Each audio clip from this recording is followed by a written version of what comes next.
మీరు ఇంకో కార్యక్రమం పెట్టింది. మీరు అంటున్నారు ఇగో ఇది ఆయన ఫేస్బుక్ వాల్లో వచ్చినది. సేవకులమే తప్ప పాలకులం కాదన్న మాట నిలబెట్టుకుంటూ పాలనను ప్రజలకు చేరువ చేస్తూ పాలనను ప్రజలకు చేరువ చేశారట ప్రజాపాలన ద్వారా. ఇవాళ ప్రజాపాలన అని పెట్టి మీరిచ్చిన హామీలని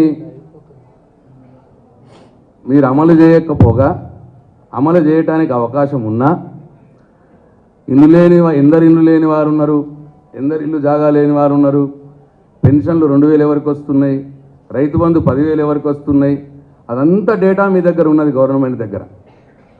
ఆ అవకాశం ఉన్నా మీరు హామీలు అమలు పలచలేక దాన్ని కాలయాపన చేయటానికి ఒక ప్రజాపాలన అని ఒకరిని పెట్టి ఇవాళ ప్రజలందరినీ కూడా రోడ్ల మీదకి తెచ్చినారు. మీరు అవసరం లేదు, అప్లికేషన్ తీసుకునాల్సిన అవసరం లేదు. చాలా మీ హామీలకు ఆల్రెడీ ఉన్నాయే, దాన్ని పెంచుతాము అని చెప్పినారు. ఆ డేటా మీ దగ్గర ఉన్నది. డైరెక్ట్గా పెంచితే సరిపోతుంది. 10,000 రైతు బంధు, 15,000 రూపాయలు రైతు భరోసా చేయొచ్చు, 2,000 పెన్షన్, 4,000 రూపాయలు పెన్షన్ చేయొచ్చు.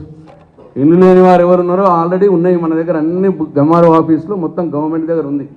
జాగాలు లేని వారి వివరాలు కూడా ఉన్నాయి. ఇవన్నీ కూడా మీరు చేయొచ్చు. కానీ అట్లా చేయకుండా కాలయాపన చేయటానికి ప్రజల్ని మీరు బలి పశువులుగా చేసినారు. ఇక మీ ప్రజాపాలన వల్ల జరుగుతున్న ఇబ్బంది ఒక్కసారి చూడండి.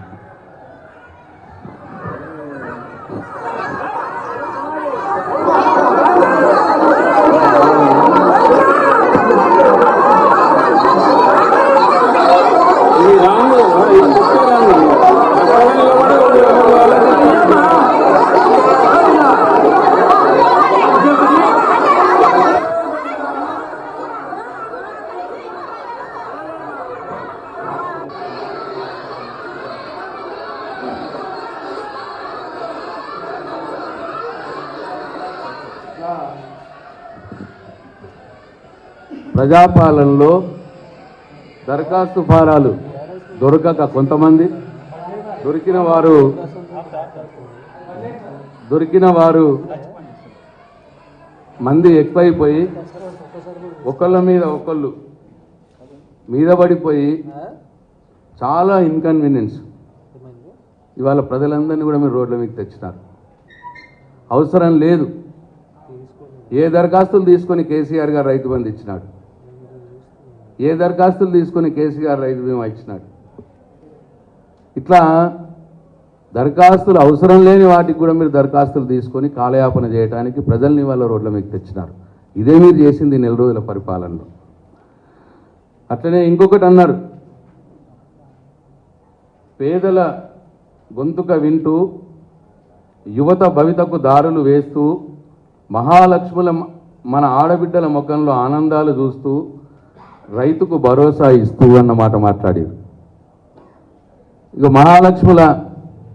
మహాలక్ష్మి ఉంది, దాంట్లో 3 అంటే మొత్తం 420 హామీలో ఇవాళ మీరు అమలు చేస్తున్నది ఒక మహాలక్ష్మి ఒకటే. మహాలక్ష్మిలో ఫ్రీ బస్సు ఒకటి, మహాలక్ష్మిలో ఆడవాళ్ళకు ఫ్రీ బస్సు ఉంది, 2,500 మహిళలకు పెన్షన్ ఉంది, అట్లనే 4,000 రూపాయల పెన్షన్ ఉంది.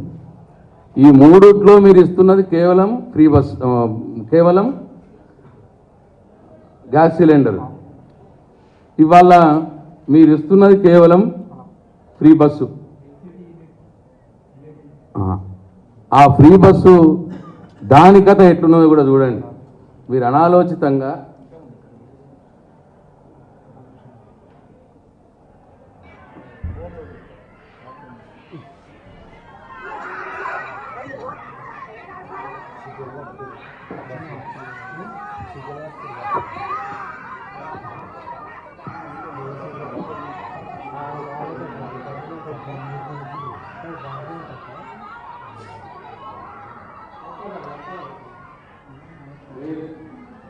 మీరు అమలు చేస్తున్న ఈ ఫ్రీ బస్సు పథకం పాపం మహిళలు బస్సులలో మీరు తక్కువ బస్సులు పెట్టడం మూలంగా సీట్ల కోసం కొట్టుకోవడం, కిటికీలలోకి వెళ్ళి మహిళలు పోవడం, మగవారికి అసలు బస్సు ఎక్కే ఛాన్సే రాకపోవడం,